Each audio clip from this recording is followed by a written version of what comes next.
Mga boss, tuturuan natin yung bisita natin na magpalit ng gear oil. Gamit lang kayo ng 12mm. Pakaliwa, well, pakaliwa. Yan. Oh, sobrang higpit yan. Sobrang higpit. Higpit na eh. Yan, i-drain nyo lang muna hanggang sa maubos.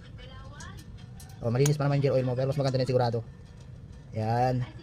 Gamitan nyo lang ng 12mm mga boss. Yan, tuturuan natin yung may-ari para siya nagagawa sa sunod. Yan, oh. Tanggalin mo na rin to para malinisan mo na rin yung bolts niyan. Diyan natin isasalin yung ang higpit. Wait lang. Kunin mo yung blue na gamit. Huwag yan. Baka tumulas. Yun ang to, no? Baka tumulas. Mabilog pa yan. Sobrang higpit yung unang gumawa. Dapat yan tamang higpit lang mga boss. Yan. Kuha ka ng 12mm dyan. Hindi pwedeng sobrang higpit yan kasi may tanso ng awasan. Salpak mo maigi. Salpak mo. Yan. Dito ka kumuha ng belo sa likod. Dito ka. Dito ka magagaling. Pag ganyan, yan. Oh, huwag mo padudulasin ha. Sige. Yun, kuha na no. Yun. Yan, sa sunod, tamang higpit lang ha. Sobrang higpit yung ginawa eh. Oh, tapos linisan mo ngayon. Tingnan mo kung parehas ang haba. Ay hindi, magkaiba. Oh, yung sa drain plug mahaba. Yung drain plug, yung bolts na dito mahaba. Tapos dito maiksi, baka mamaya magkabaliktad, mabutas, dumiretso doon. Kailangan maingat kayo sa pag-ano dito. Ito, maiksi, yung tornilyo niya. Dito mahaba. Hindi ganyan lang tamang karami yan.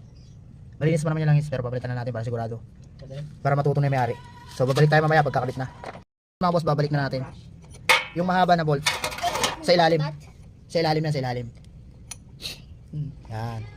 Tapos pag hinigpitan nyo yan, tamang higpit lang. Isang kamay lang pag higpit nyan. Okay, higpitan mo. Isang kamay lang ha. Basta tamang higpit lang. Op, tama na yan. Kunin mo na yung gear oil nyo. Ayan, dito. So mga boss, isalin nyo na yung gear oil. Yan, salin nyo na yan. Kami Oo, lahat yan. Dadan lang.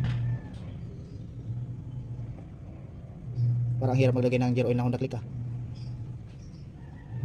Patagilid eh. Eh, pawang nga to. Eh, oh. Pawang nga to, itatagilid ko yung motor para hindi may laban. Wait lang, wait. Oh! Patay ko lang pa, oh. Mas madali, para mapadali tayo. Hawakan mo to, videoan mo lang yan. Doon ka pa na yan. Saan? Alin na bibidyon ko? Yung ginagawa na. Yan, patagilid nyo para mas madali. Yan, para hindi tumulo. Ano na? Tama na, sobra-sobra na yan. O, lagay mo na yung nut. 9 volts. Linisan mo. Tingnan mo kung may itim-itim dyan sa may thread. Importante sa may thread.